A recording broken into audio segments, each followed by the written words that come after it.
വാൽമീകി രാമായണം മലയാളത്തിലേക്ക് പരിഭാഷപ്പെടുത്തി എഴുത്തിന്റെ ലോകത്ത് പുതിയൊരു ചരിത്രം കുറിച്ചിരിക്കുകയാണ് കവിയൂരിലെ വി.കെ. ഭാസ്കരൻ. പുസ്തകത്തിന്റെ പ്രകാശനം തലശ്ശേരിയിൽ നടന്ന ചടങ്ങിൽ കഥാകൃത്ത് ടി. പത്മനാഭൻ നിർവഹിച്ചു.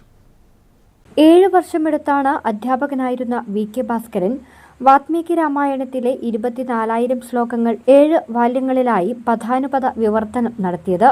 തലശ്ശേരി നവരത്ന ഓഡിറ്റോറിയത്തിൽ നടന്ന ചടങ്ങിൽ വിവർത്തന പുസ്തകം കഥാകൃത്ത് ടി. പത്മനാഭൻ കെ.പി. മോഹനൻ എം.എൽ.എക്ക് നൽകി പ്രകാശനം നിർവഹിച്ചു.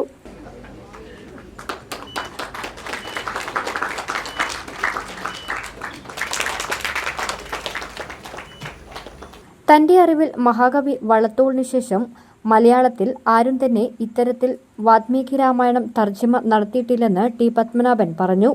മലയാളത്തിൽ ഈ കാവ്യം വേറെ അധിക പേരൊന്നും തർജ്ജമ ചെയ്തിട്ടില്ല.